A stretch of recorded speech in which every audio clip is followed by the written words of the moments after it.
Okay, I welcome us to another interesting episode of our monthly discussion as IAMESEP group, and also another advocacy group, IMA group.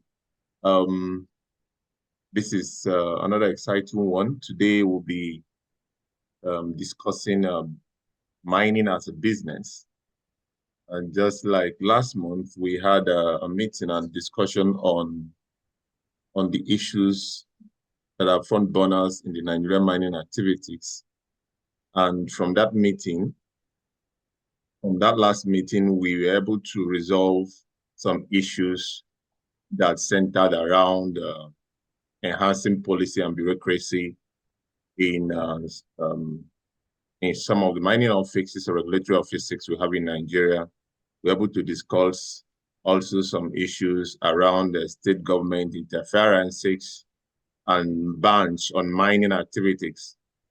And we also established some positions on Nigerian solid mineral corporations. We also discussed our positions also on the issues of processing facility requirement for mining activities. Hello? And also the issues of illegal mining, combating illegal mining. We went ahead to also talked about the collaboration that are required or needed as a prerequisite for between federal mining officers and states for smooth running of mining operations in the country, and also suggested some action plan. And based on this, we were able to send our position paper to the ministry, to the Ministry of Solid Minerals. And that was also acknowledged and it was sent to the group. Actually, for those that are joining us for the first time, this is a initiative advancement in mining, earth sciences, and environmental protection, IAMESEP. Our vision is actually to take initiatives involving the youth to explore earth sciences, mining, mineral exploration, through an organized learning activities, by also providing our experiences and hands-on on mineral resources program. Also organizing innovative education and practical mining trainings and opportunities, which can also go a long way with mentorship programs to enhance sustainable development of the extractive industry.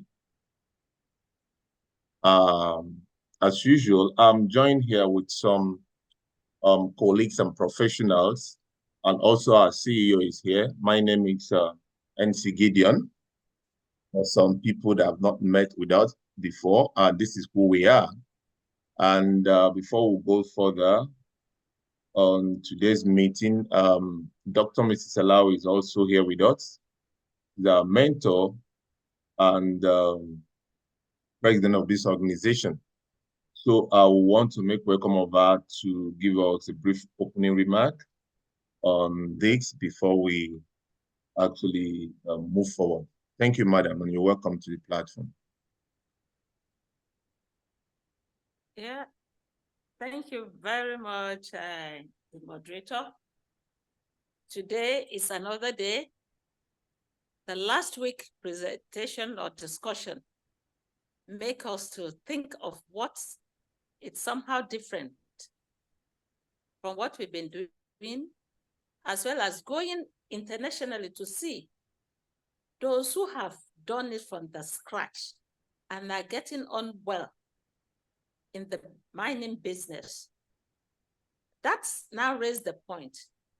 Is mining a business? Today, the profile of the lady to give us that presentation will be read by the moderator. Madam, okay. Welcome on board. We appreciate you for granting us that opportunity to know what you've been doing, how you've been doing it, and how successful you've been. doing it. You are welcome, madam. Okay, thank you, Ma. Thank you, Ma, for that brief opening remark. It is very interesting also why I think today's discussion is very interesting for most of us, and is that we want to see some people that have been into this business, and a lot of things has gone through for them to actually make it up. And today we will be joining us is Mrs. Kunda Chikonze. She is a Zimbabwean businesswoman and registered with a small-scale mining expert, born in February 3, 1984, and in Bulawayo, if I hope I have this correct. She holds various leadership positions, including director and shareholder of ZT Consults and general manager of Parkland Mine Private Limited. She's also a secretary general of the SADC Women in Mining Association and chairperson of the Zimbabwe Association of Women in Mining. She had also received several awards and distinctions, including the WIM UK 100 Award in 2022, Outstanding Award for Project Management in Zimbabwe. Chikonze has a strong educational background, ranges from accountancy, taxation, mining, project management, and currently studying mining leadership with certifications from University of British Columbia. So it's with joy and regards that we'll have to welcome our presenter today to this platform to take us on the discussion of mining business. So, madam, the platform is open.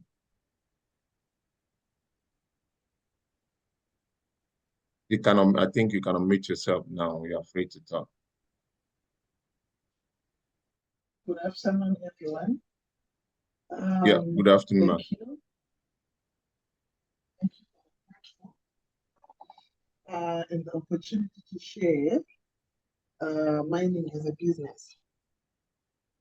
And thank you to talk to Nigeria. Looking forward also to further even collaborate beyond this presentation.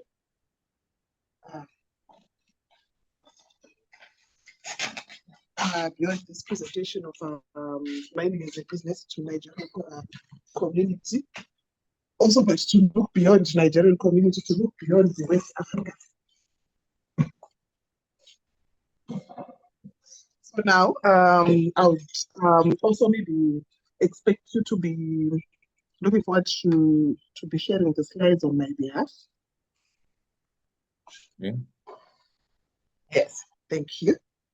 So now, looking at the overview of Nigeria, from the study that I had done, Nigeria has got vast minerals, and we are looking at different minerals at an ASM level. By ASM, we are looking at an artisanal mining scale and scaling to a registered mining scale. So now, what I just want to emphasize is mining is a business like any other business. If we say mining is a business, we are saying that you need to look at your expenses. You also need to look at your profits. So how do you look at your expenses? You look at them through recording all the expenses, because most of the artisanal miners, they don't record their expenses. They always say, I'll get back to business. I'll just extract, sell, then get back to business.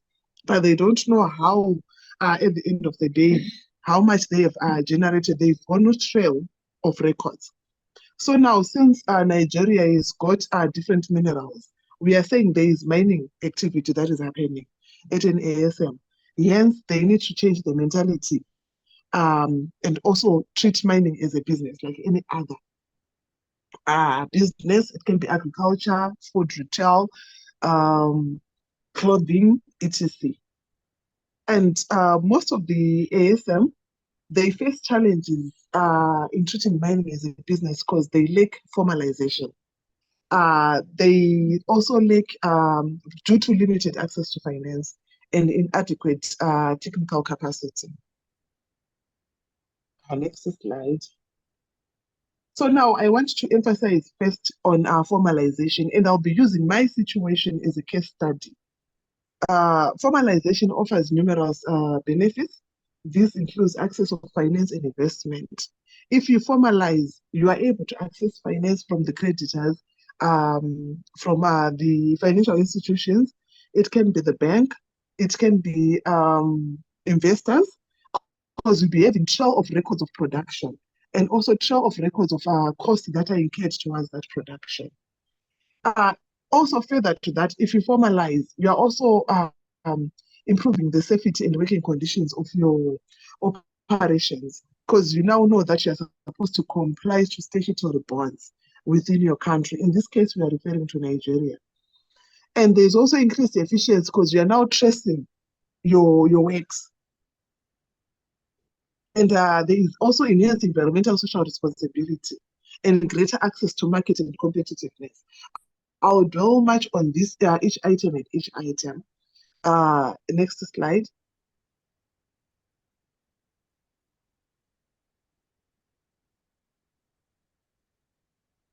Now, from the personal experience, the fact that I formalized my operation,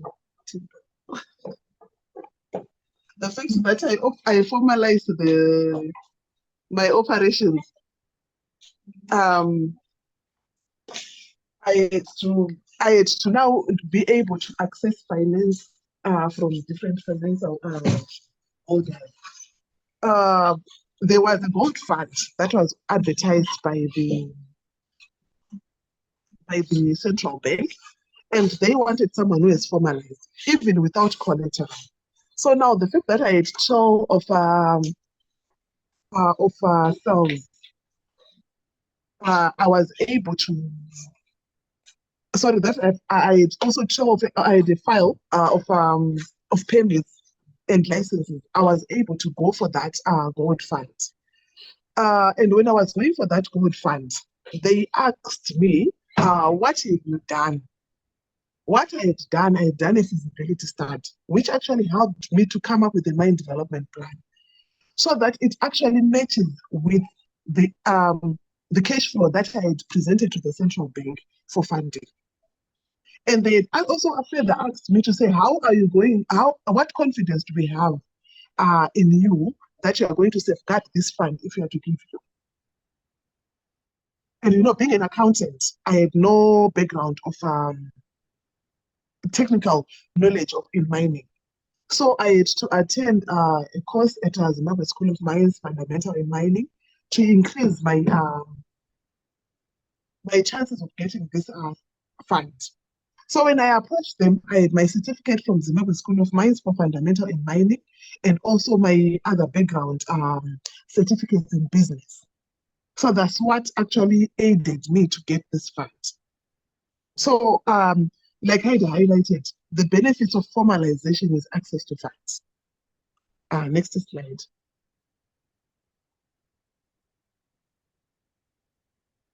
So now, there are a lot of opportunities in the mining sector.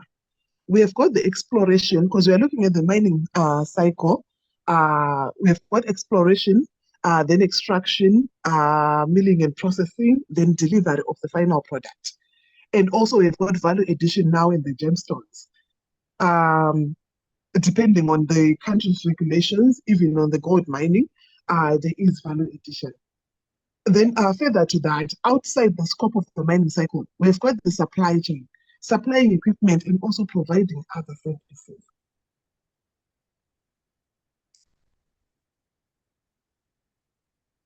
Okay, next slide. So I had highlighted the issue of access to finance. What I want to dwell much on is the Nigerian situation.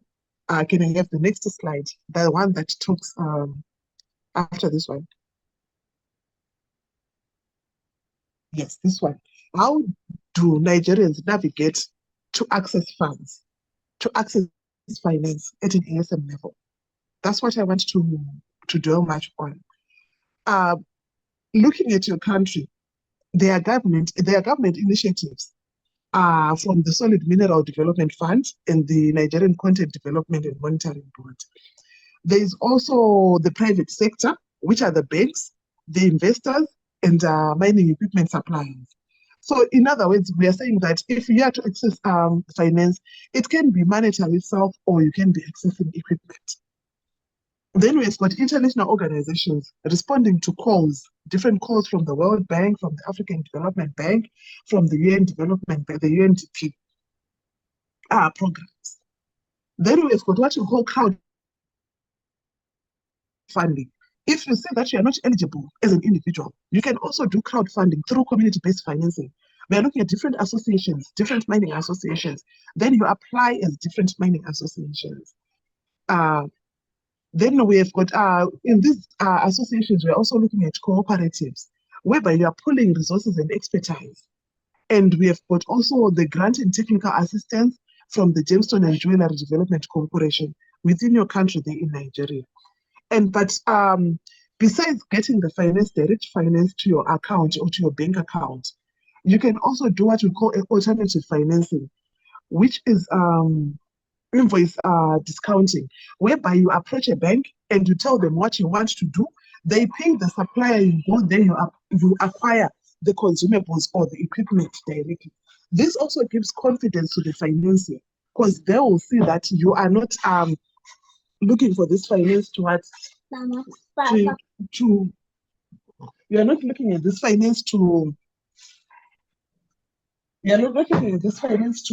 for your own personal benefit, but for your business.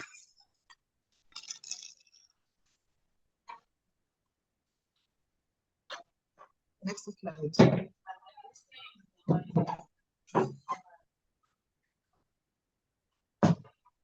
Okay, now we talked of crowdfunding and cooperatives. We are looking at this. I want to draw much also on community engagement, because on community engagement, we are saying that you have pooled resources, you have pooled expertise as a group. So this has got an advantage of transparency because you're now sharing information.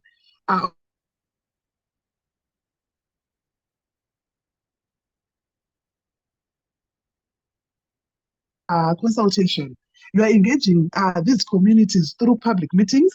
You go to these mine associations, you engage different mine people, miners within the mining communities through meetings, through surveys. You also get feedbacks from them. What are the challenges they are facing? If it's financial, what is it that is limiting them?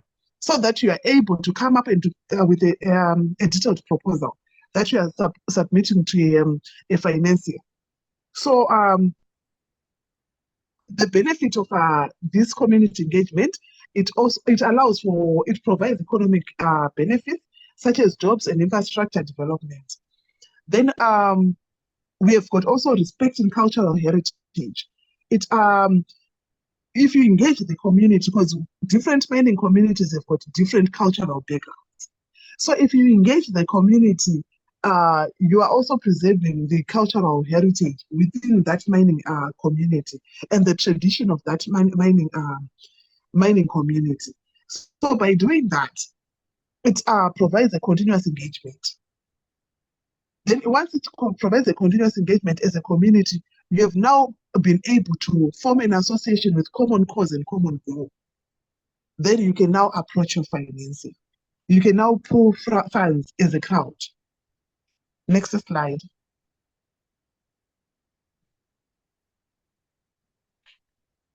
Now, as a community that you have managed to pull funds, you've managed to access funds, you also need to mine responsibly. We are now looking at a situation whereby you need to protect the environment and social responsibility.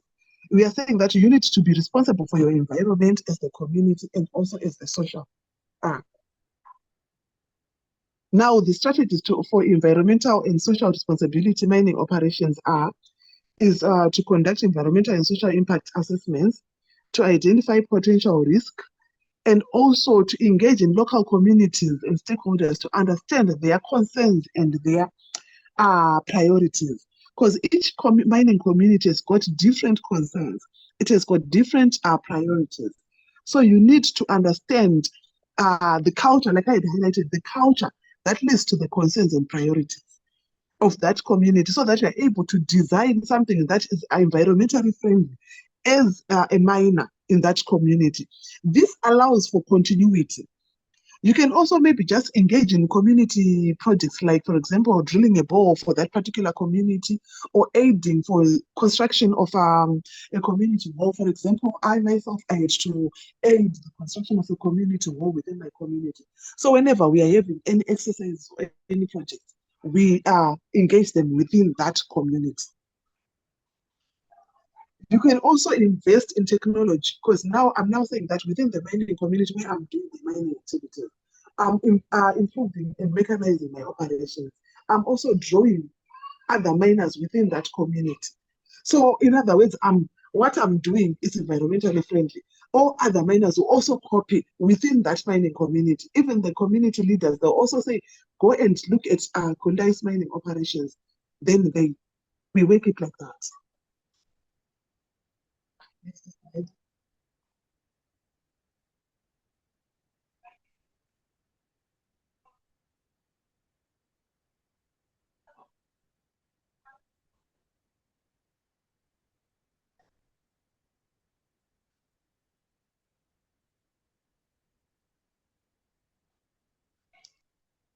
Then the other issue that is a gap within the mining sector is the technocrats. The ASM, usually they want to do it in the shortcut, or also it's lack of knowledge, because most of the ASM is actually the source of livelihood. That is the issue. Sorry, the issue of poverty that drives you to do these ASM activities. So what happens is when you engage in formalization, you have gotten an advantage of getting technical assistance and training within the ministry itself. Through the surveying department, they aid on the exploration, the mining engineering equipment, and operation. There's also environmental and social impact assessment that is actually done by the Ministry of Environment. So we are saying different technocrats, different experts are there to aid in this. We have got different business management and entrepreneurship skills from the Ministry of Small Scale Development sector, and also the health and safety trainings.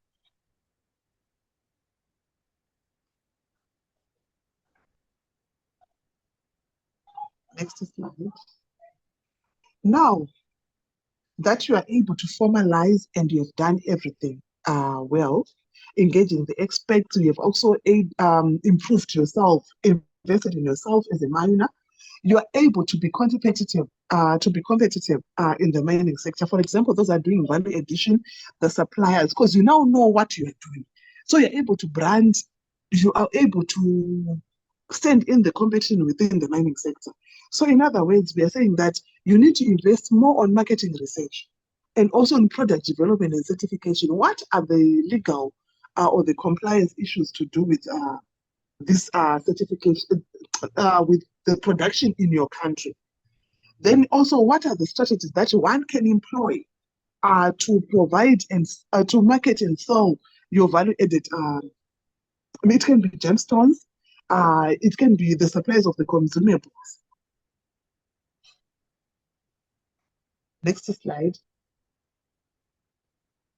So in conclusion, I would like to say mining is a business like any other business, and it's a viable opportunity for the Nigerian artisanal and small-scale miners.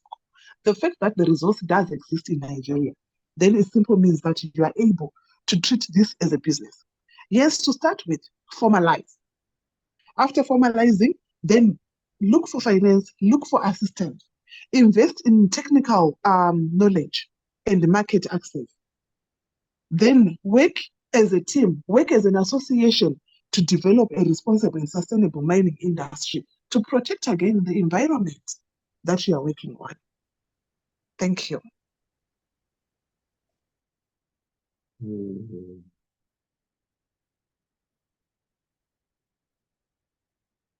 Thank you, Madam. That was a very wonderful presentation and very succinct, direct to what we're actually what we're actually looking at. I want to appreciate you on behalf of this group.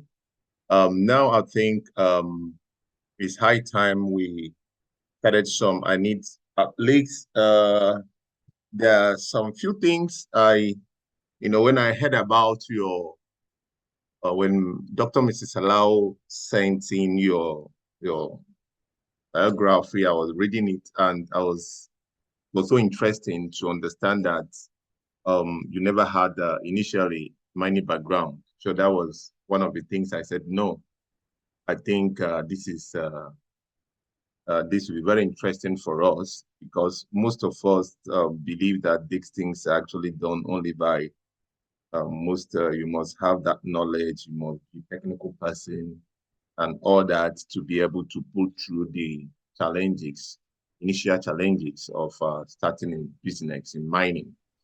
And now we've seen you started from scratch without that knowledge and you were able to pull through, made yourself available for all the challenges. And from what you said, you kept acquiring the knowledge and all that. So I think it's encouraging to know that. And taking some few things you just said on this discussion, which is very paramount for me, and I think it is very, very important to most of us. I want to say that first of all, there is a statement you made, which is, what have you done as a starter? What have you done as a miner? Because this has been a question.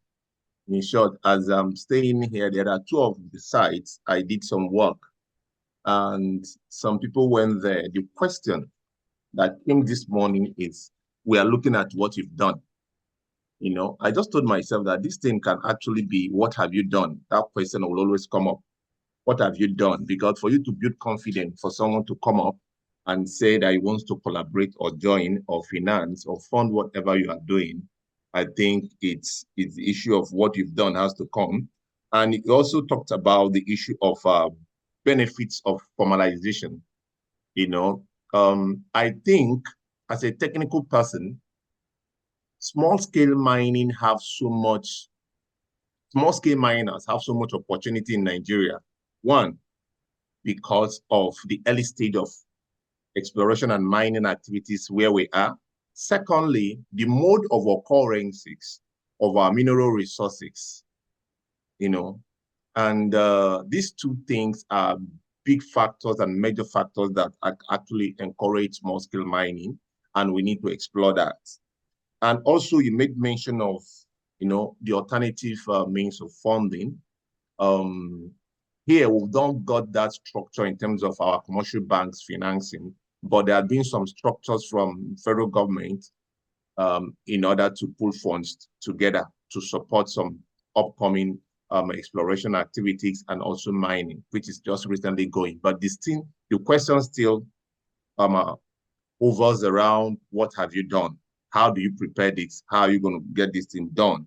Another one is the crowdfunding. The crowdfunding is another interesting aspect of it, which I think I've been saying that that's why we need to actually take advantage of this. And you made mention of community engagement. It is very paramount that any engagement, everything we do with the communities need to be documented and well preserved, because it is even one of the one of the things required when you are looking for anything funding or you are looking for any collaboration. Everybody or anybody want to come in wants to understand your standing, the security situation, your acceptance and support from the host community. So it is something that is very, very important. And Madam, you are there with us. Hope you can hear what I'm saying. Can you hear me? Madam. Okay, let me see. I think unmute yourself. I think she can unmute herself now. Okay, you can unmute yourself. Yes, I can hear you. Okay, before I go into some other questions or contribution from the platform, I would want us to I would want to just have a few you to just make a few clarifications and some other comments on your early stage. You know, it is not, most people believe that it's not just easy to start updates, especially when you don't have the prior knowledge of it. You know, starting updates, is this something that was easy for you? And will you, just in a nutshell, how you were able to actually deal with some of the major challenges that you are faced with the early stage of starting this as a business? Okay, the major challenge was actually the financial constraint, because the finances are the ones that derails the plan. Because after carrying out a feasibility study, I knew what I wanted, but what was not available was the resource to complement that what I wanted. So that's why I had now to go for the central bank. Fortunately, the central bank was advertised during that time when I was also in need of implementing what I really wanted. So I can say, yes, the major challenge was actually on finances. The major challenge was what? The Was finance? financial constraint, Okay. yes, Okay. yes. But after realizing the finance from the central bank, to be honest, things moved because I knew what I wanted. I was able to employ the geologist to do the surveys, you know. Yes, yes. What Because mineral what you was your need interest financial. then? What mineral was your interest or your breakthrough? What mineral were you actually engaged in? It was gold. I'm Okay. actually into gold mining, yes. Okay, actually into good mining. As it is today, unfortunately, we are not able to see any, you didn't come up with any of your activities in terms of pictures, for like, visuals makes a lot of sound. Any of your activities, maybe side activities, pictures, that kind of thing, so that we, we have a feel, so that we have a feel of what we're actually doing in the field, because we understand the challenges in terms of gold mining. It's not something that is easy. But okay, let me just go straight. Being gold mining, what stage can you say you are now in terms of let me say in terms of production? Is this something that you've gone something medium on high, or still on a lower stage? What I can say now is I think I'm now on the medium scale because I've managed to mechanize the operations to speed up the extraction of the resource. And on the images, okay, what I would do is I'll compile them, then I'll share with Madame Salau, then she will share because I saw there were emails that were shared. Yes, I'll actually compile those. So you see how the journey was like, where I started, how it was. At what phase? Because when I was doing the mine development plan, I had to stagger everything into phases: phase 1, phase 2, phase 3. Phase 1 was actually setting up and identifying the resource. Then phase 2 was now going into the milling or the processing. What approach should I use? So right now you process everything right in your field. Yes. Yes. Okay, that's interesting. Yes. And how did you overcome some regulatory hurdles around gold mining? Okay, through because I engaged a lot. I engaged the ministry. I engaged my colleagues who were in the mining sector from different associations, and also the Zimbabwe School of Mines. Okay, that's interesting. And also, if I heard you clearly, you enrolled in the School of Mines to get some technical knowledge. Is that true? Or how did you build your technical capacity and ensuring that your team had the necessary skills and knowledge that is also actually required for the role you want to play? Okay, I had to, after what we did at Zimbabwe School of Mines, we offered practicals. We had to visit a mining site. Yeah. And yes, and that mining site is the one that assisted me to see. So everything was about hands-on field training.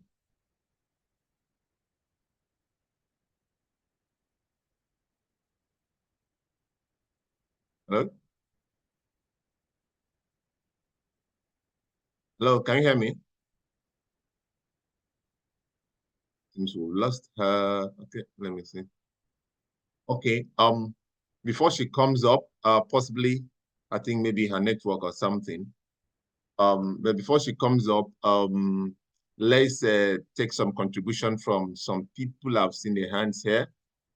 Based on this, please, if you have any contribution, you can raise your hand. I'll give you some opportunities. Maybe before she comes up, I'm saying, okay, Dr. Mrs. Alawi is there. Let me see, Patrick. Okay, Patrick, you can talk now before Madam. Yeah, thank you very much. This is actually a very nice one because most times we talk abstractively. And it's about time Africans start doing things and start showing what is it that they are doing. That's the only way we can learn. We don't learn from perfect situation. We learn from glaring on people's experiences, their challenges, their failures. These are what is going to show us the people that are actually practically doing something. So it's unfortunate that her presentation is in bits and parts. His network maybe is challenged where she is. But that said, her experience is a good one. We want to be showcasing this type of short messages from people that are on the field. Let's see how they're overcoming some of those challenges. Let's see what is it that we must do to perfect our own game through learning on their experiences. And another thing we could start doing is to actively invite the financial institutions to start coming on this program. They need to start hearing some certain things because their fears, we know their fears are unfounded, but their fears is still stopping a lot of us that want to make a difference in this country. And we shouldn't be allowing them to be doing so. One question I would have loved to ask Madam, there was a time when there was a sensational information about gold being smuggled out of Zimbabwe to UAE. We want to find out how true that is, number one. Two, how are they managing in ensuring that their gold, just like our president received some gold bar, how about traceability? From what mines or which mines are those gold mined? Can we have a clear pictures of honesty so that we know exactly what we are doing? If it's A, let's know where that A is coming from. We can interrogate those A, learn one or two things, and then get better. The idea is to improve. Sometimes it appears we are just going around in bend, not improving. We need to improve. So I appreciate this lecture. I think it's a good one. Thank you. Always thank you, Patrick, for your contribution and always there to make necessary contribution. I thank you for that. Okay, Dr. Mrs. Alawi, you can unmute yourself and make your contribution. Thank you very much. From the presentation, let me say one thing or the other about the lady. In our way of being inquisitive about mining, that's when we met. And most especially, what interests me about her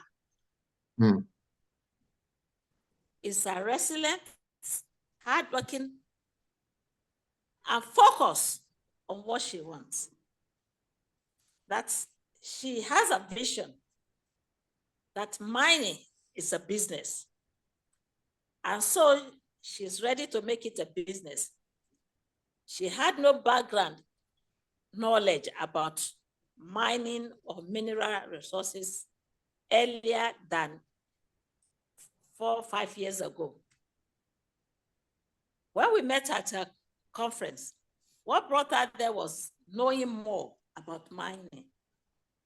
And since then, she has not relented. In fact, I was so amused by the way and manner she's documenting all our works up to today. Stage 1, stage 2, up till everything along mineral value chain. You ask her at a particular time, she will tell you her challenges and how she has been able to solve the problem.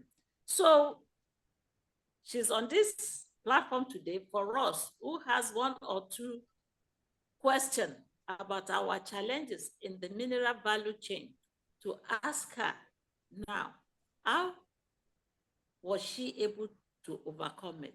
And how is she trending presently? And how is she going to take us along such that we ourselves, we know that we have gotten a great mentor? Today, crowdfunding is essential in the mining industry. After we have gotten the resources, that's the mineral resource we want. If you are going on gold, you go on gold. If you're going on any of these critical strategic minerals, you go on it. And from there, each challenges will be different from each other. You know, there must be, because it can't be the same all through. So crowdfunding, it's essential for all of us to start looking into.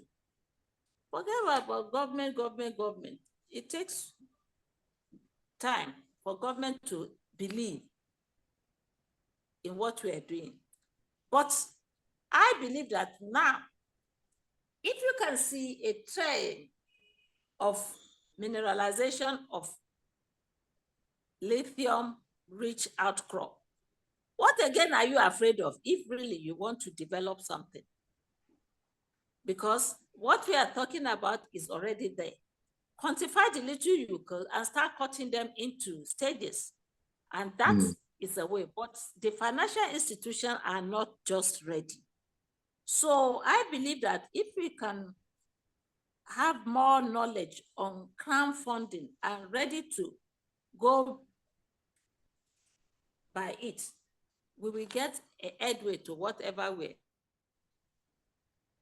From all indication today, CDA engagement, it's becoming something in Nigerian mineral sector. Let's start thinking of how to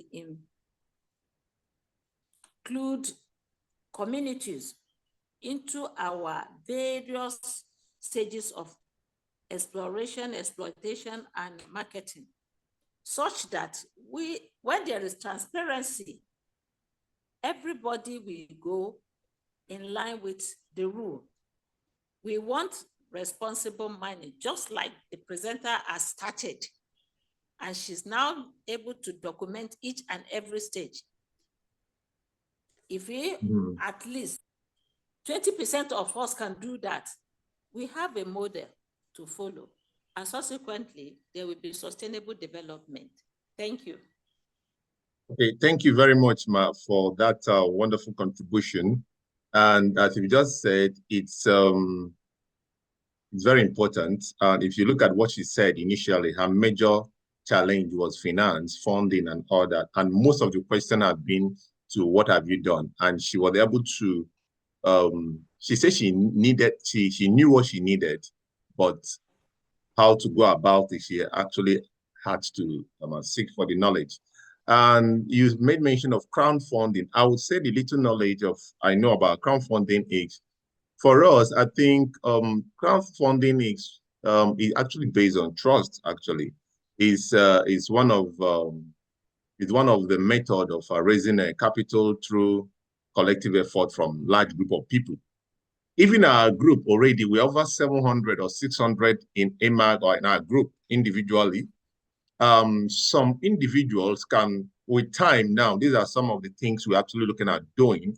Sometimes we're going to group ourselves into communities, because if you come to the group, a lot of people there are a lot of segments based on different interests. There are students, there are people that are entrepreneurs, there are business people, there are academicians, there are technical professional people, and all that.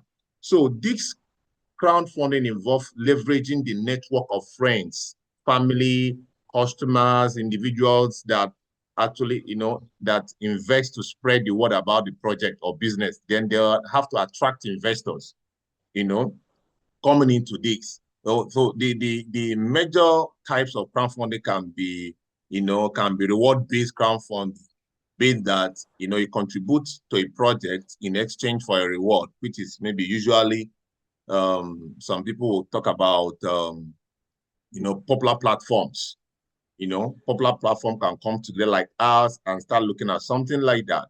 There's also what we call equity crowdfunding, in the sense that you can contribute based on your share or your equity or what you have. If we are looking for, say, 200 million, you say out of this 200 million, you can contribute so percentage. That forms your equity in that crowdfunding.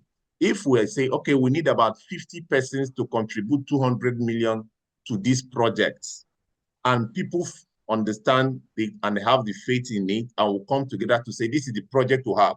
So based on this 200 million or so amount, if you contribute, this becomes your percentage contribution or a equal equity or anything. So that can be based on that. Even donation, people donate, support a project and all that. So, and also there's another one we'll call a kind of a debt-based crowdfunding, in the sense that you could be lent and at the end of the day be paid back with interest.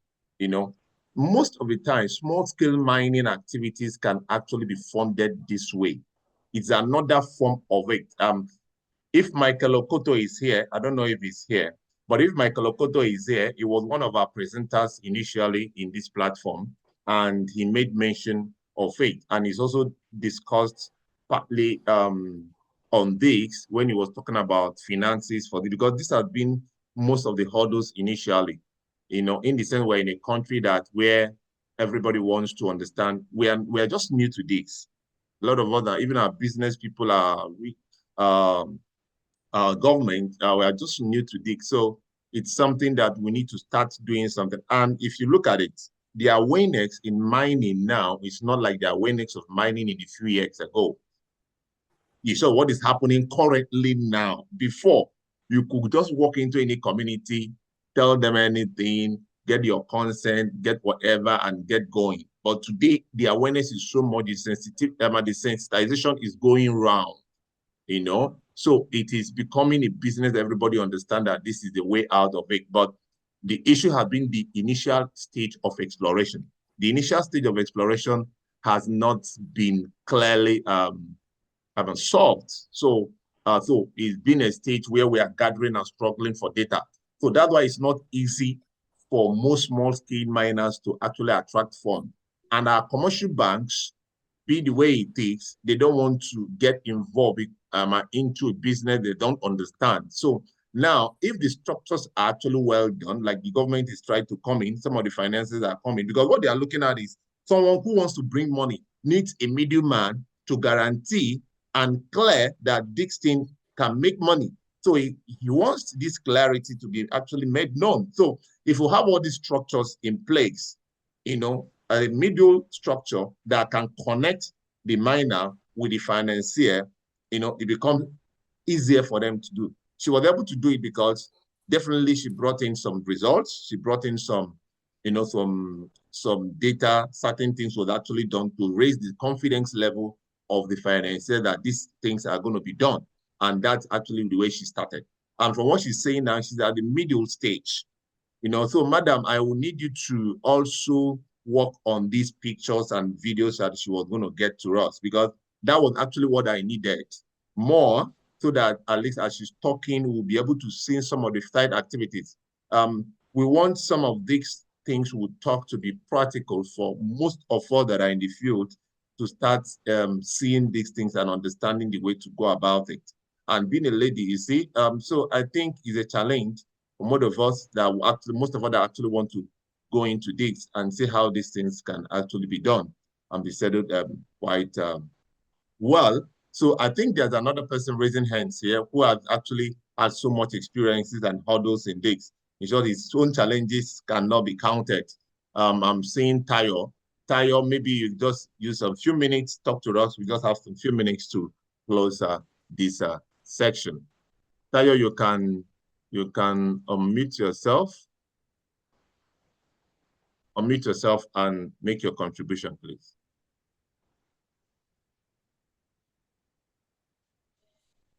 Unmute yourself now.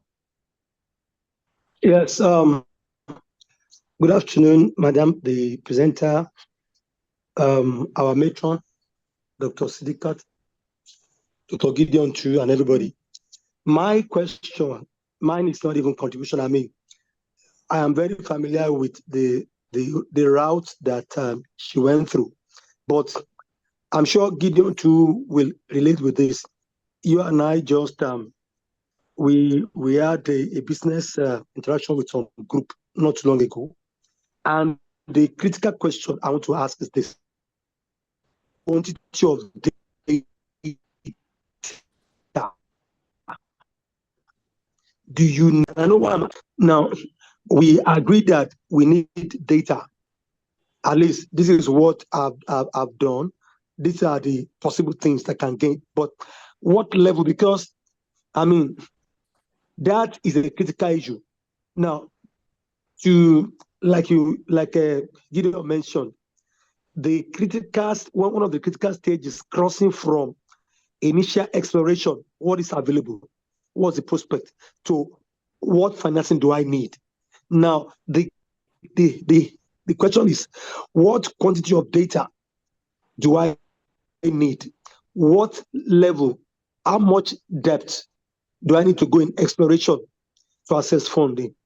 We might not be because we are talking about different climes. So the environment in Zimbabwe might be a bit different because from my study, I'm a student, I'm a researcher. So my study, Zimbabwe has a much more developed mining sector than Nigeria. Like Gideon said, we're just starting off. So let me just stop here.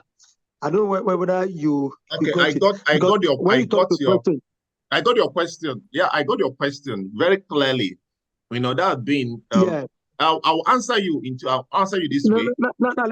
Yes. 1 minute. Now, as like I want to do exploration, and fine, and you now present a bill, and look, maybe because of the share of the naira, I don't think you do anything less than maybe 10, 20, 30 million, and then at that stage, everybody starts pulling back. How do you cross that gap? Yes. Thank you. Okay. Taya, I would answer you through based on my experience. You know, I'm working on 3 sites now. There is a site I'm working on. One is lead and zinc. 2 of them are lead and zinc. One is on iron ore, lithium, and gold. These 3 projects are on right now. And I'm going to tell you, these 3 projects, investors are on them. As in, 2 of them, investors are on them right now, trying to look at what we've done in order to come in. So about 2 or 3 investors have come in to look at it, and presently there. Now, there's something I've understood in this. Like what you said, minimum money you can throw in any license. Why? If I use my money, because I don't, most of the costs, because it's sweat equity, I'm involved. So it might not, but let me just say minimum money you may throw in to do some reconnaissance and do some initial work first is not less than, say, 20 million.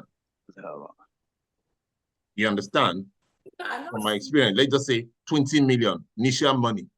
Now, another thing I've seen in this sector is the poor data gathering. That's why we are talking about, some of the people that are in our group that are actually looking at, there is this need for mentorship and understanding. Most geologists kill some of this work from the best. Most of them. Some people I've met, my experience has shown that some people I've met, some of them spend more than this money. But at the end of the day, when you look at the data or the work they've done, you find out that it does not even show they've spent up to 5 million naira. And at that stage, they are discouraged, they are abandoned. So what they do is that they now leave it in the hands of who is coming in. And when somebody says he's coming in, he needs initial data. Rio Tinto can never come into any of these places and start meeting community and start meeting anybody. Glencore cannot do that. Most big companies will never come in. Let me tell you, there's an idiom in our language that says that it is the rats in the house that will tell the one outside that there is meat somewhere in the house. Do you understand? So this is the situation of things. So I believe that One, we also need to help this situation in the sense that most of the time, the initial data you require is just to show. You are not showing what is difficult to show and very costly to show in any field is quantity. It's costly to prove quantity of mineral, which determines the commercial viability of that project. But mineralization sometimes is easier to prove. How do you prove mineralization? From the simple reconnaissance work.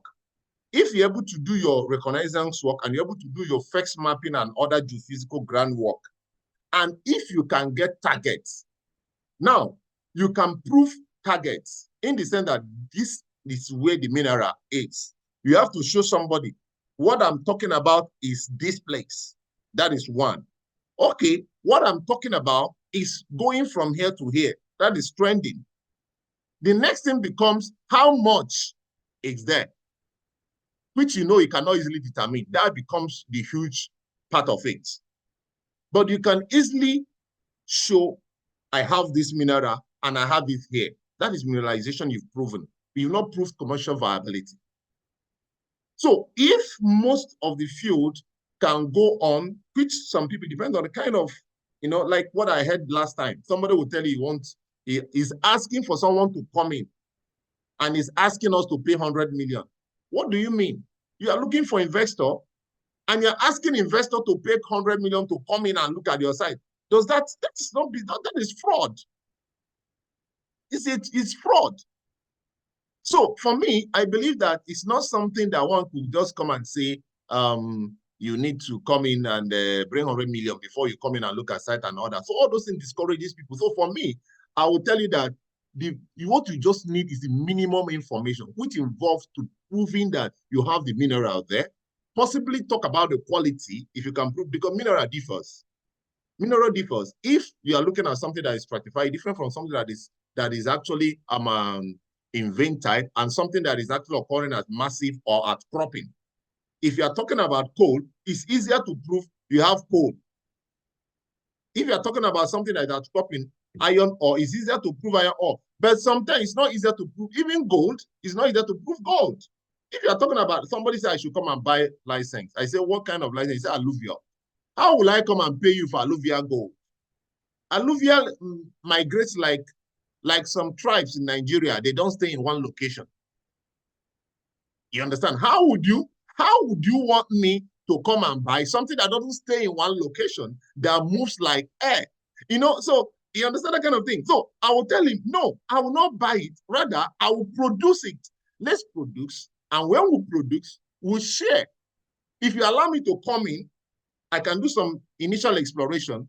I'm talking because most people are in this platform. They will tell you to bring 50, 100 million, 200 million to come in. That is fraud. If you tell that to any businessman, the first thing is that you are telling him that you actually want to defraud him because you are not sure. If you are sure you have a production and somebody wants to come in with his money or something to collaborate, why would you initially start requesting for money? Why can't you wait for production to pay off? And this is the same story, the same issues we have with some communities. So for me, I believe that you don't need to prove so much. And again, the problem we'll have is when you start saying you start calling amount of minerals that you never had anything to prove with. How can you be saying you have 50 million tons when you've not done any work to show you have even half a ton? That initial pronouncement, in short, if you are dealing with some people that are experienced, once you say that, you're already telling them you have something to hide. You're already scaring everybody away. You've not drilled. You've not done anything. You tell somebody you have 30 million tons, 50 million tons, 100 million tons. You just be quoting numbers. You come out with sincerity of what you've done, how you've done it. That is what most people, especially as investors, want to know. They want to know the stage where you are. If the stage where you are is where they find you, they can invest based on their appetite and their company policy. I've handled several of this kind of thing. I understand what they need. Most of the time, when you say you're on stage 2 or stage 3, they come in, they find out you've not done stage 0. Already, they've lost confidence. But if you're on stage 2, say this is where you are. this is what you have. Present the data the way they are. And that, I think, is easier to deal with that way, you know. So I think that's my contribution based on that, on the question you just raised.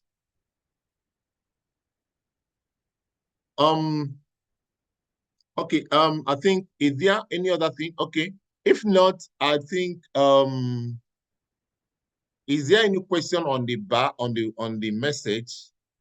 Is there any question on that message? I don't think I have any here.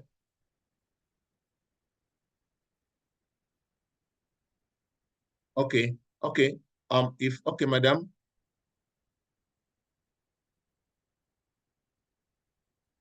Madam, you can talk now.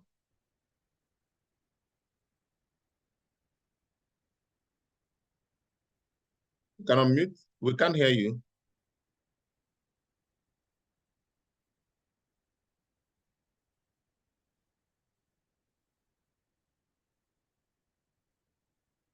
Madam, we can't hear you. I can't hear you.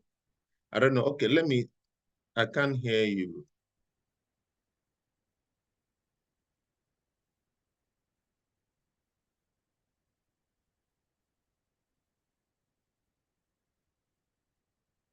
Okay. Okay. Now, yes, thank you very much. Yes, can you hear me? Yes, we can hear you now. Yeah. Why we have called the presenter, you know, from all she has listed, there are so many ways we can combat our challenges if we're well formalized. This is what we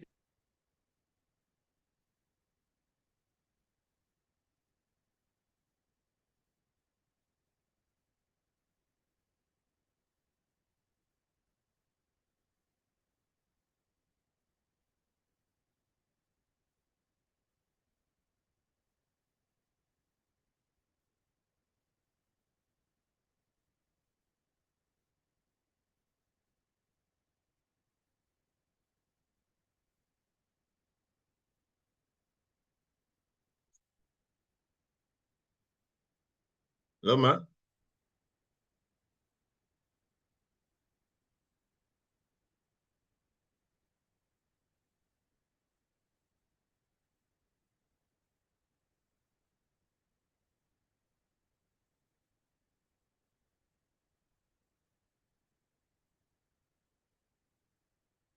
I can't hear you.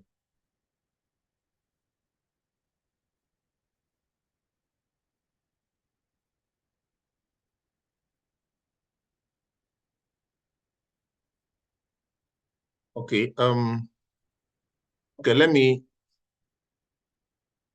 Musa Obaka Josiah, right? Can you make your comment? I think Madam's network is off. All right, good afternoon, Okay. sir. Yeah, good afternoon. Thank you for this massive knowledge. Really grateful. That's taught me a lot. All right, just a question, not a contribution. Okay. All right, for people starting out at a small scale, like what amount and what mineral can help people starting on the small scale, people that don't have maybe they have not raised funds and they don't have investors, they don't have access to the mines, but they want to start on a scale of maybe they get from miners, they sell to people, they have buyers, they sell to them. What amount of money is quantifiable enough, and what product or what mineral can one start with that can help them grow from that stage? Thank you, sir. Okay, thank you for that question. I think I've traded before, and I'm also still trading. Most of that is like a low-hanging fruit for starters. If you want to grow your fund, you have some capital. Sometimes it's a little bit easier to start trading, but you can as well as lose your money if you don't have the knowledge, because I've lost money, you know, trading, because once the quality supplied, doesn't meet up with some standard. I lost money because the people I committed it to do, they supplied what is not actually agreed. You know, in short, I had terrible experience in that. So, but you know, these are initial challenges when you start up any business. You know, you have to grow and learn through that. So in terms of that, you can talk about mineral. You need to first of all understand there are so many things that can form your decisions. You know, your market, who asks you to bring what? Where is what? How much is it? What is it? You have to do at least some initial analysis. How much is being sold? How much is being made? This is actually, what is the margin there? These are all the things that you look at before you look at, before you determine, okay, this is the mineral, and which one is easier in terms of what is the cost? If you want to go and trade lead and zinc, a ton of lead now that is up to 60% grade, which is usually what is required, most people require in the market, is not less than 1 million to get to Port Harcourt or 1.2 million to get to Lagos.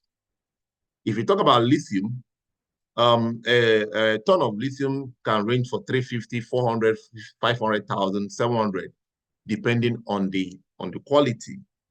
You talk about coal. Coal is cheap, for example. You understand? Coal is cheap. You may not have much quality issues, but you might have the control issue in regulatory issues.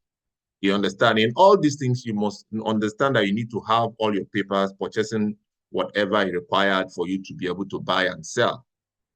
Most people do not have this.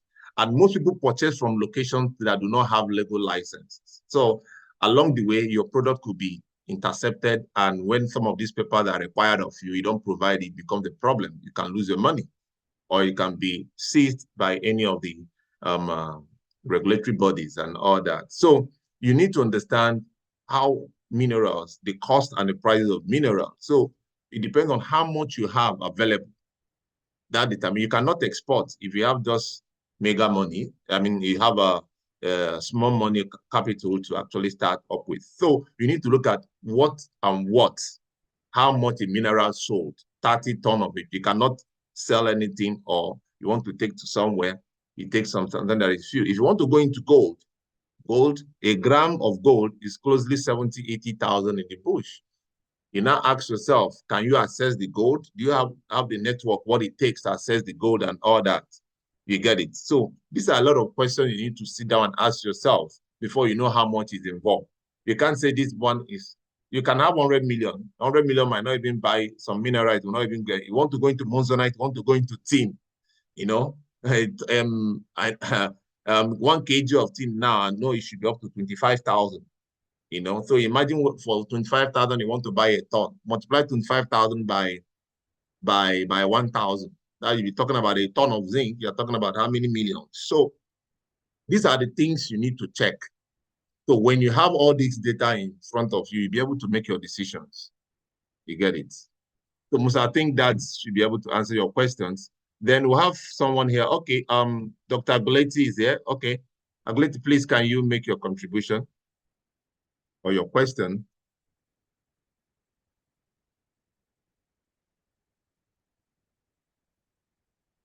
Yeah. Good afternoon, all.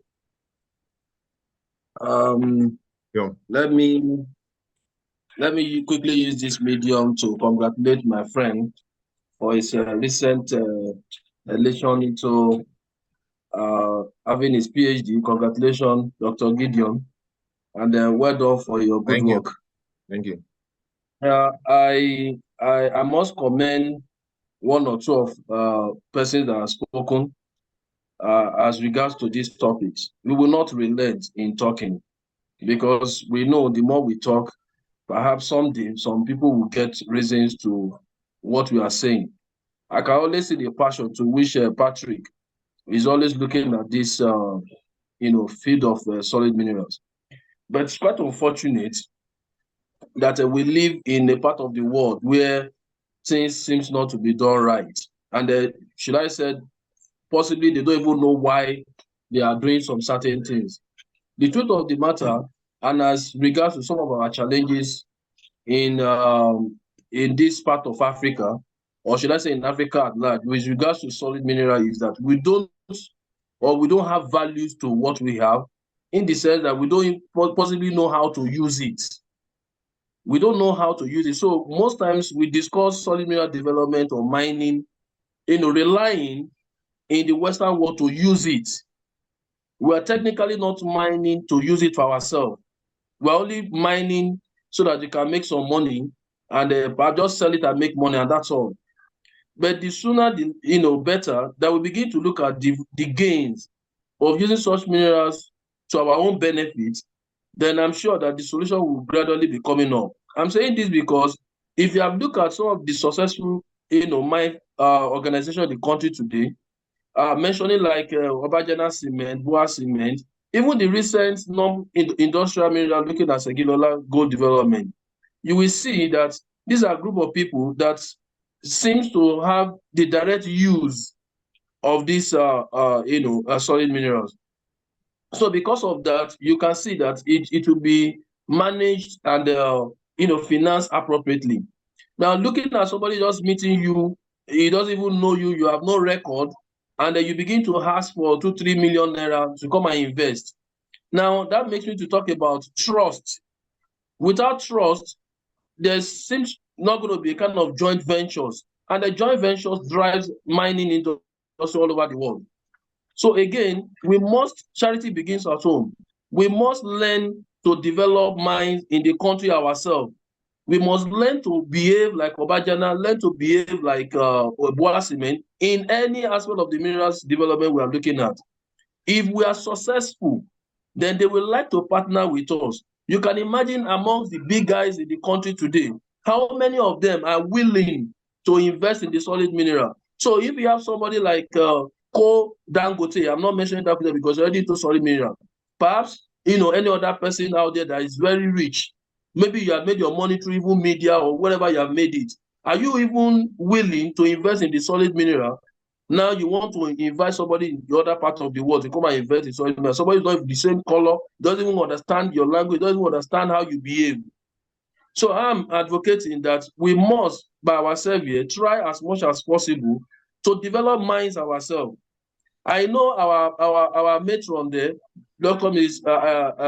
Salah, had even challenged most departments of geology and mining in this country. Have you even attempted to develop a quarry, not even train your students? Have you attempted to do something in a little way of it? I'm so ashamed that we live in a country where you have a university with a department of civil engineering, for example, and then you contract your road to outsider, and then the road is badly fixed or badly constructed. And then what are we teaching? So I'm at this point speaking for charity begins at home. Let's contribute 334 naira and develop any mine that you can develop in your own way. And then let us use that mineral to ourselves. That is why I'm 100% supporting Patrick any day, anytime. If Patrick can develop any minerals there and our oil servicing country use it, then we will learn with mistakes. Thank you for the time. Thank you, Dr. Engineer Galatia. I think that's a wonderful contribution from you. Charity begins at home. Is an established fact. Like what you're saying, if you've not inconvenienced yourself, if you've not shown some level of trust, confidence in what you have, nobody will come in and nobody will come in and develop it. So that's why we are also talking about this. So time will come when I call for crowdfunding, let us respond. Let's come up, and if we have a project, we can look at it also. So I think it's another way of, like some of us, you can, if you don't have money, you have 5 million, you have 3 million, you have whatever, you can buy you an interesting thing in. I know some, like what he's saying, those days, how these guys started. Today, they are one of the biggest gold mining in Nigeria and all that. So, but they started on a very good note too, on the issue of existing data that actually available, and they developed it and they were able to start there. And a lot of people contributed. Now it's a public liability company, and it's going well. So I think that we need more of it, and some of it to be established widely within our country. So I think that is fine. And then lastly, before we go, I think who was raising hand? Bright was. I think I saw one. Bright, Mr. Bright, are you still there? We were raising hand before.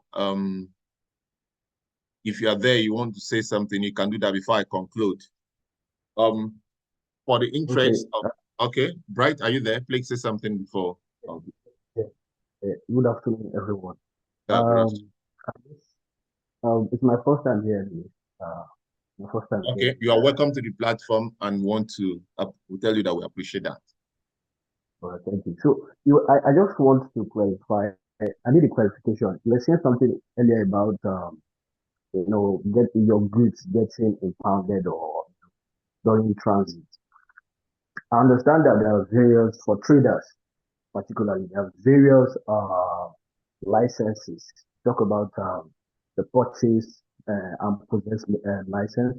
You have the mineral buying center license. Now, I want to ask for a mineral buying center license holder, if you purchase materials from a community site that are not in quote formalized or any form of registration, but it is known that this community are actually mining, but there's no paper or document backing that they are actually, registered, right? As an NBC operator, if you buy material from knowing you pay royalties to government, is your goods going to still be, seized by the authorities, or is that a recognized form of legal operation? This is my question. Okay, thank you, Bright, for that question. Directly to your question, now, for you to move any mineral on the Nigerian road, for you to buy, you require a license. Whether the cooperative, even if a community is mining, that community can be organized and restructured into a cooperative. They are actually recognized. You understand? That is one.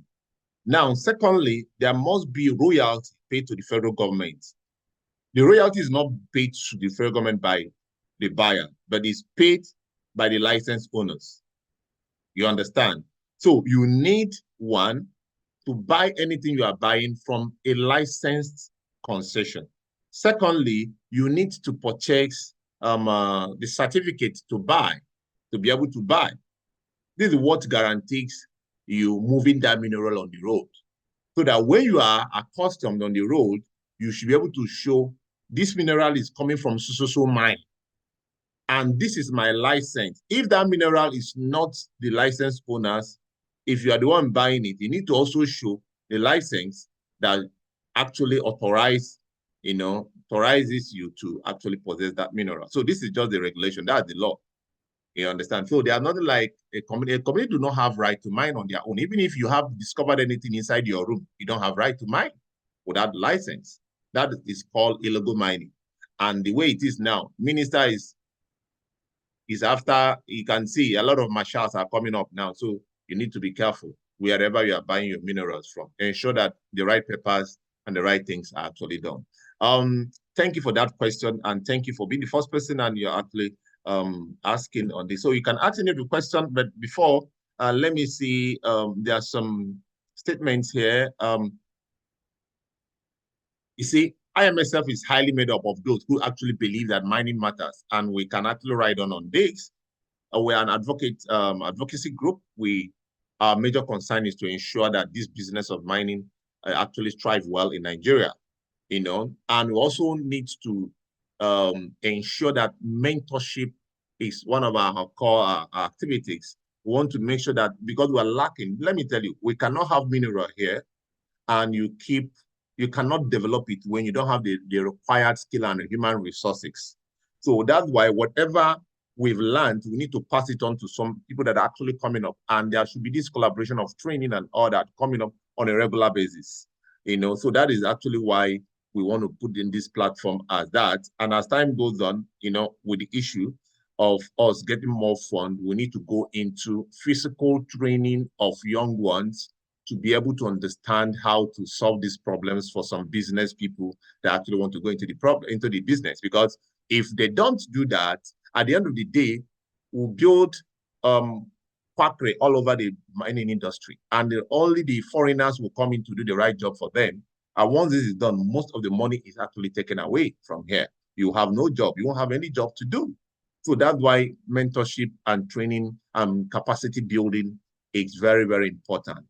From Dr. Abdulgafar is saying that integrating the mining industry into the university curriculum can be achieved by developing specialized programs that combine theoretical knowledge with practical skills through industry partnership and internship. Incorporating field trips to mining sites and guest lectures from industry professionals can provide students with real-world insight and hands-on experiences. Additionally, universities can establish research collaborations with mining companies to address current industry challenges and advance technological innovations. So this is a contribution coming from Dr. Abdulgafar. I think that is very, very informative and is very appreciated. Doctor, we thank you. It's very important because if this is actually not done, it will all be theory all over. You know, like Dr. Agleti said, you cannot have a civil defense department. You are contracting your road outside to outsider that will come in and still do this road poorly. You know, so I think that it does. It's a collaboration, and collaboration is key to sustainable development of mining business. That is actually coming from Dr. Mrs. Salau.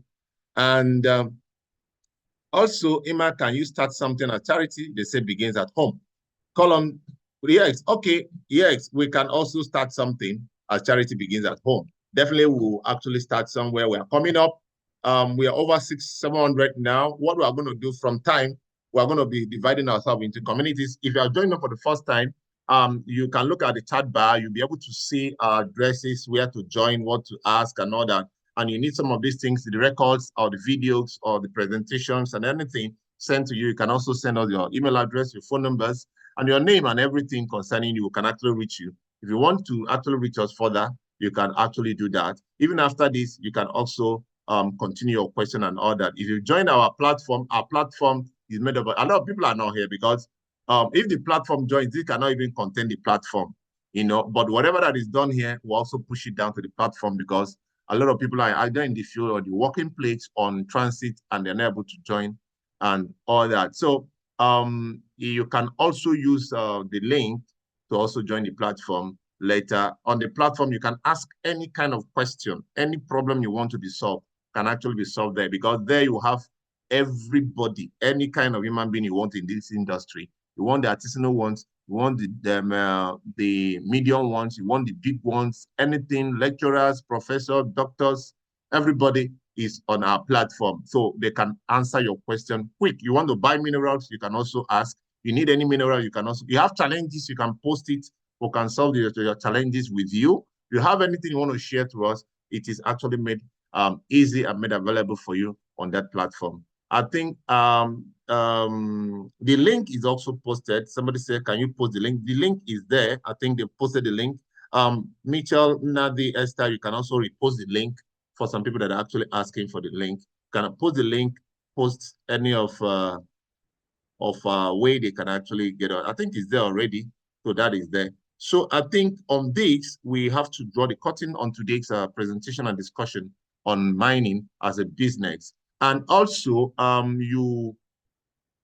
this actually holds every last Wednesday of every month. So in case you don't get the flyer and all that, this holds every Wednesday of every last Wednesday of every month, rather. And by 12 noon, or by noon, rather, by noon, you can actually join us on this platform every time. So I think that is, Dr. Abdulgafar, are you here? On that, I would just need to invite Abdulgafar on a closing remarks as we close. Abdulgafar, your last words, I've seen your comments, so can you just appreciate our audience today before we go? If you are there, you can. I will meet you now, so you can do that. And before we go, please, a lot of people have actually gone. We have lost about 20 persons here, coming and going and all that. We'll have a record about 40, 50 something or 60. Before, can you talk now? Yes. Okay. Yes, I love this your picture. I love the picture. You can talk. Please, where are you calling from? Are you in Nigeria yet?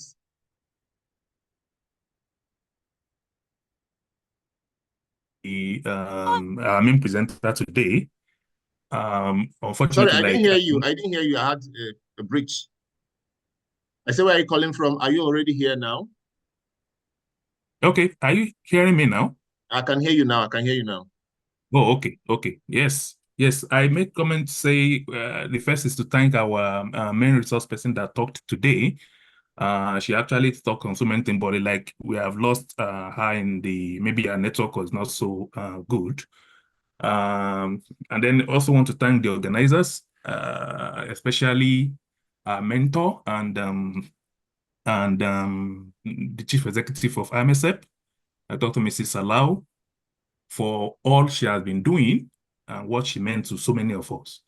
And then also, I would like to thank the main moderator. He has been wonderful putting this together. I wish us all the best going forward on all these things. So, mining business, maybe I will talk in academic line, is a pivotal industry that significantly contributes to global economic growth and technological advancement.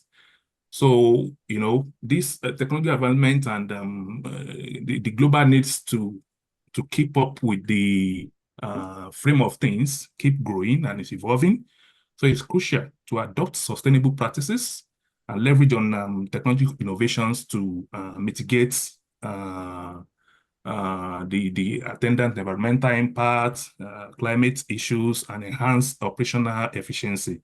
So the collaboration between government, the educational institutions, and private sector is very key to make a good way forward in this endeavor. And so I would like to now really commend the work this NGO is doing to bring that awareness that there's a need to do something differently. And to really commend again about what Dr. Mrs. Salawa has been advocating, that we don't just rely on government, we should just start doing something on our own and see how our efforts will coalesce and make a difference. On this note, I want to round up and say I thank everybody for their patience and listening and contributions, and then really wish to appeal that we should make it a duty to be part of these discussions every last Wednesday of the month. Thank you. Okay, thank you, Doctor. Thank you for that wonderful closing remark. Please, before we go, can you please kindly put on your videos? Let us take just the shots of everyone, just your video on a few seconds. We just screenshot that, and I thank everyone here. I can see some people I don't even have what it takes to actually introduce them. I can see them, all of them here. Some I'm meeting up for the first time. Kuwa Musa, you're welcome. I don't know that name. Dr. Aglete, I've seen you for a long time. Nice meeting you again. It's been a long time. Mrs. Mitchell, you wanted to say something. You say you want to have your question. You would have asked the question. We have a lot of professionals. Even if we can't answer, a lot of other people are here to answer. I saw what you wrote on the chat. So if you have your question, you can post it. We'll answer it. Patrick Odegu, the man. Now that's the guy. When you talk about this struggle, is there. That should be another. Maybe we'll find another name to give him in this mining industry on the struggles to survival. He's been a very wonderful chap, and his resilience and persistence have given me a lot of morale and a lot of encouragement to move on. Patrick, you're welcome. And I'm seeing other names here. Ayodeji, you're welcome. I've not seen that. Gabriel will always be here, but he will not talk. Gabriel, I'm not happy with you. And you are one of the people that have been in the industry. You have a lot to contribute. Gabriel, I can see your name. Yes, sir. Yes, sir. Yes, sir. I know you are here. You don't contribute. You don't allow. See, if you have any knowledge, you go with it. I saw one picture today. They were opening the guys' cups and everything with the money, everything. You cannot go with them. Deposit it for some other people to use them. Please, you are here with a lot of knowledge and you're not talking. Tayo will always talk. See, if you have anything, you don't give it out. It's rubbish. It's become a black sea. It becomes so salty that nothing will live in it. So always, I can see my man here. Christopher is here. Christopher has been one of major contributors. You see, let me tell us, we have these things we are looking at now. Time will come, if we our generation understand the right thing to do, and we're able to push it forward. In few years to come, everybody else will be on that seat. That is just the truth of the matter. In few years, we'll start doing the right. So let's keep talking, because I know I've been in some establishment. They told me when I offered something. You know what they said? They said, keep quiet. When it's your turn, you change it. So what I did was to step out and start doing it from outside. Possibly, time is coming. It's going to be my time. So I'll start changing it. So you do something, not just, saying the leaders. All of us are leaders here. Even if you don't lead, you lead your home, you lead your house, you lead your wife. So I think it's a nice one. So I'm very, very delighted that some of us have been contributing immensely. Some people I'm seeing for the first time. And Musa, Josiah, right? You're the one that said something. Thank you. Enoch Chinoso Noami, that face and the name, seems I've not seen it before here, but you're welcome. Esther, you always hide your face. You're welcome. Well, again, I'm seeing here, Olujowo, thank you. Ladi, Annie, thank you. Ikenna, you're welcome. And another big boy that is there that is always hiding. Enoch, see him. I'm seeing his name now. Always hide. These are people that when they talk, everywhere will start shaking. Is it geology? Is it mining? Is it business? These are people that have gone through issues. Elizabeth Mwanko, you're welcome. Thank you. That should be doctor, right? If I'm not mistaken. I've known the name. I think I've known the name, and I've seen the face before. So you're welcome. And a lot of people have actually left. So please, I thank everyone, and I wish you a very wonderful day ahead and fruitful day ahead of you today. Thank you. Thank you so very much. Yeah. Nigerians, let's go and build up Nigeria. Yes. Thank you. Let's go and build up Nigeria. I mean, if we want London, let's go and create it. If we want New York, let's go and build it. That's it. No more excuses. Let's just go out there and build a new Nigeria. Bye.